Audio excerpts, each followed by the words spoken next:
અહીં આ બોર્ડ ઉપર આપણે જોઈ શકીએ છીએ કે અહીં બે પ્રકારની સંખ્યાઓ આપેલી છે, ધન પૂર્ણાંકો અને ઋણ પૂર્ણાંકો, વચ્ચે 0 છે।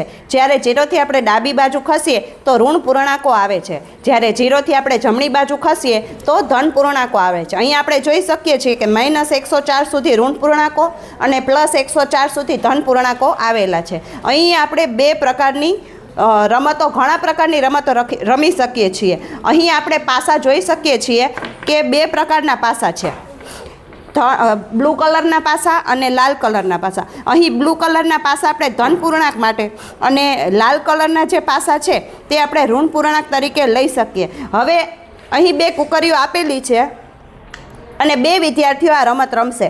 એક વિદ્યાર્થી માટે બ્લુ કલરની કુકરી અને બીજા વિદ્યાર્થી માટે પીળા કલરની કુકરી ઉપયોગમાં આપણે લેશું।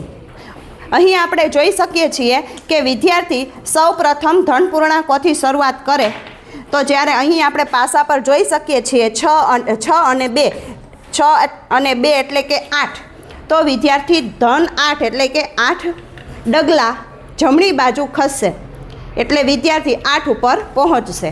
જ્યારે બીજો વિદ્યાર્થી આ જ રમત રમશે તો પાસા પર 6 અને 5, 6 વત્તા 5 એટલે કે 11, એટલે કે વિદ્યાર્થી 11 પર પોતાની કુકરી લઈ જશે। હવે આપણે એક ધન સંખ્યા અને એક ઋણ સંખ્યા, એટલે કે એક પાસો ધન અને એક પાસો ઋણ, એ રીતે આપણે આ રમતની શરૂઆત કરીશું। અહીં આપણે જોઈ શકીએ છીએ કે +6 અને -1, તો આપણે જાણીએ છીએ કે +6 - 1 એટલે કે 6માંથી 1 બાદ કરીએ એટલે 5 થશે, તો અહીં વિદ્યાર્થી 5 ડગલા જમણી બાજુ ખસશે, 2, 3, 4 અને 5। એ જ રીતે હવે બીજો વિદ્યાર્થી,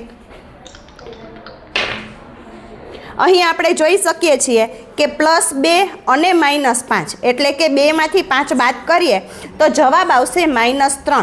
એનો અર્થ એ થશે કે વિદ્યાર્થી -3 એટલે કે 3 ડગલા પાછળની બાજુ એટલે કે ડાબી બાજુ ઋણ પૂર્ણાંક તરફ ખસશે।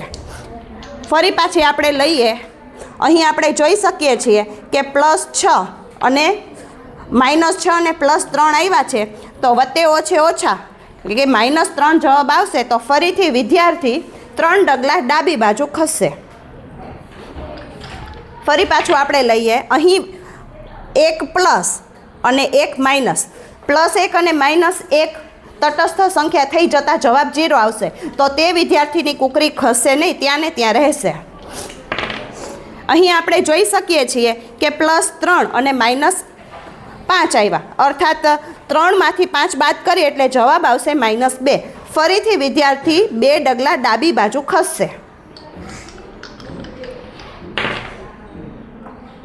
અહીં આપણે જોઈ શકીએ +5 અને -1 એટલે કે 5માંથી 1 બાદ કરવામાં આવે તો જવાબ આવશે 4, એટલે કે કુકરી 4 ડગલા જમણી બાજુ ખસશે।